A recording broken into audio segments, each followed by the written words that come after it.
सौभाग्यशाली गुरुमुख सज्जन मंडली, सद्गुरु प्रेम के भंडारी होते हैं। जो भी दृढ़ निष्ठा रख करके उनसे नाता जोड़कर उन्हें प्रेम की डोर में बांध लेता है तो निश्चय ही वे उसके प्रेम बंधन में बंधकर दौड़े चले आते हैं। प्रेम भक्ति की बातें तो बहुत ही निराली होती हैं, जिन्हें केवल प्रेमी और प्रियतम ही जान सकते हैं। प्रेम में न कोई छोटा होता है, न ही किसी प्रकार का ऊंच नीच का भेदभाव होता है। प्रेम में किसी प्रकार की दुख तकलीफ का आभास भी नहीं होता। प्रेम की लीलाएं अनोखी होती हैं। प्रेम के भूखे खंडों ब्रह्मांडों के मालिक कभी गरीब धन्ना जाट की गौ में चराते हैं, कभी भीलनी के जूठे बेरों का भोग लगाते हैं, कभी सैन नाई का रूप धारण करके उसके सब कार्य संवारते हैं और कभी अर्जुन के रथवान बनते हैं। इसीलिए ऐसे अनेक प्रमाणों से भरा हुआ है इतिहास, जब प्रेमियों ने अपनी दृढ़ निष्ठा से भगवान को विवश कर दिया उनकी पुकार सुनने के लिए। भगवान की चाहत में जिसने खुद को मिटाया, मुक्ति का द्वार उसने खुला हुआ पाया।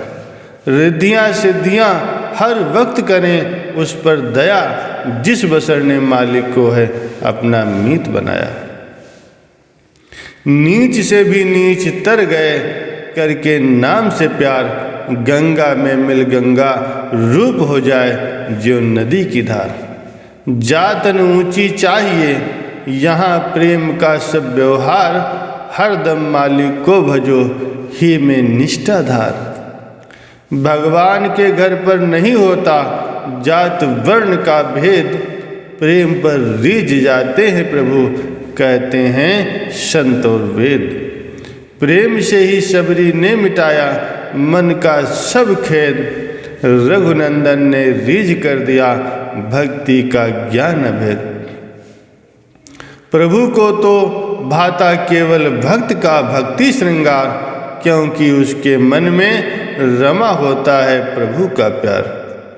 संत सेवा के लिए निष्ठा से हरदम रहता तैयार, जग में रहे कमल की भांति हो करके होशियार।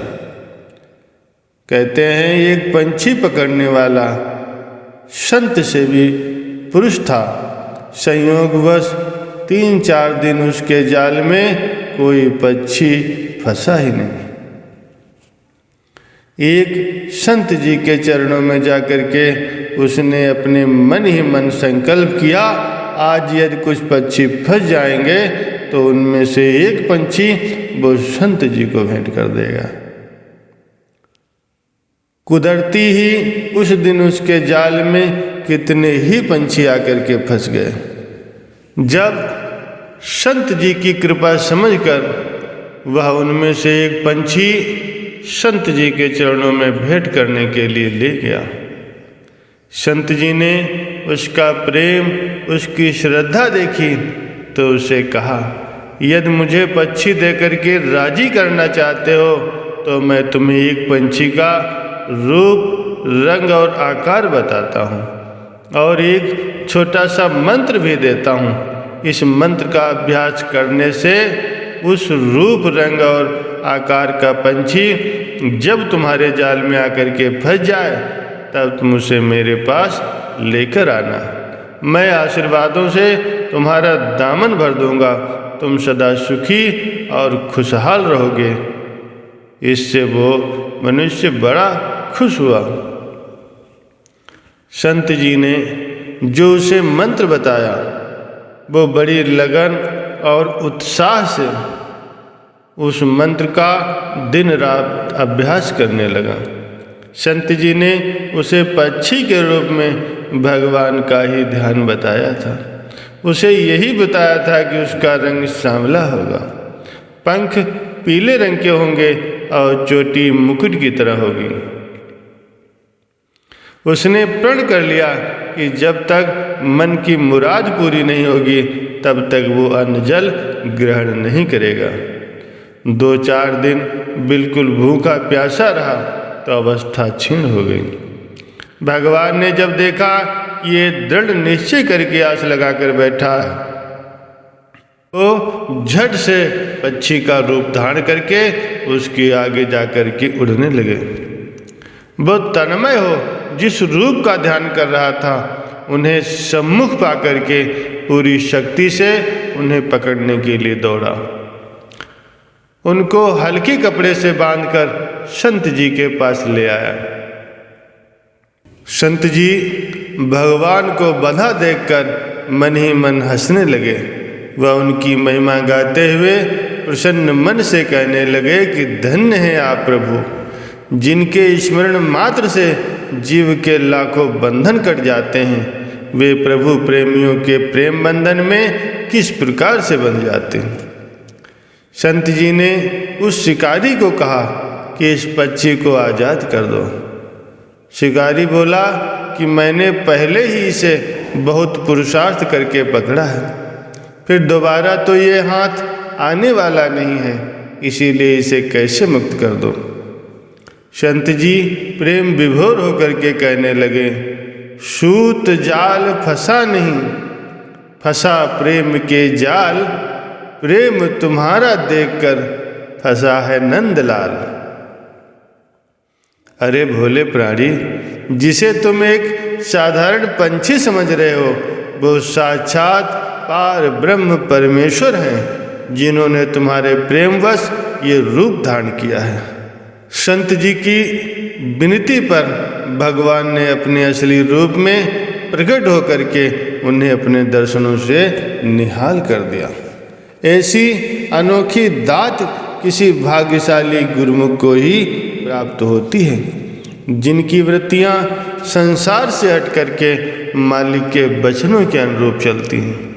वे अपने विश्वास के बल पर परमात्मा को प्राप्त कर लेते हैं। जिनका मन सांसारिक विषयों में उलझा हुआ है, वे इस लाभ से कोसों दूर रहते हैं। ऐसा ही एक अन्य दृष्टांत है कि एक मनमुख व्यक्ति किसी संत जी के पास गया और उनसे विनती करने लगा कि महाराज, मुझे एक कुआं खुदवाना है, कृपा करके आप ही उसके लिए कोई उपयुक्त स्थान बताने का कष्ट करें। संत जी ने एक जगह पर निशान लगाकर उसे फरमाया कि इस जगह पर खोदने से तुम्हें 20 फुट पर ही पानी मिल जाने की संभावना है। संत जी के कहने पर उसने वहां खुदाई आरंभ कर दी। अभी कोई 10 फुट की ही खुदाई की होगी कि कुछ लोगों ने आकर उसे कहना आरंभ कर दिया कि देखते नहीं हो कि ये बंजर भूमि है, यहाँ से व्यर्थ ही पानी की आस रख रहे हो। वो व्यक्ति तो था ही मनमुख, संतों के वचनों पर विश्वास न करके उन लोगों के कहने पर दूसरी जगह कुआं खोदने लगा। वहाँ भी अभी कुछ ही गहराई पर पहुँचा था कि लोगों के कहने पर पुनः उस स्थान को छोड़कर किसी अन्य स्थान पर खुदाई आरंभ कर दी। यूं करते कराते 5-6 जगह खोद डाली, परंतु एक बूंद भी पानी की प्राप्त न कर सका। आखिर निराश होकर वो संत जी के पास आया और कहने लगा कि आपने कहा था कि 20 फुट पर पानी मिल जाएगा, परंतु मुझे तो 60 फुट खोदने पर भी पानी नहीं मिला। संत जी ने कहा, हमें वह स्थान दिखलाओ जहाँ तुमने 60 फुट खुदाई की। वो संत जी को वहाँ ले गया। संत जी ने जगह जगह गड्ढे खुदे हुए देखा तो फरमाया कि हमने तुम्हें इस जगह पर एक गड्ढा खोदने को कहा था, न कि हर एक जगह पर। तुमने संत वचन पर अविश्वास करके लोगों के कहने पर परिश्रम तो बहुत किया, लेकिन तुम्हें सफलता प्राप्त नहीं हुई। तो ये हाल होता है चंचल दिल वालों का। वे मन के धोखे में आकर के अपना सारा समय बर्बाद कर लेते हैं और हाथ पल्ले भी कुछ नहीं आता। संतों के वचनों पर दृढ़ निष्ठा रखने वालों का ही कल्याण होता है। बोलो जयकारा बोल मेरे श्री गुरु महाराज की जय।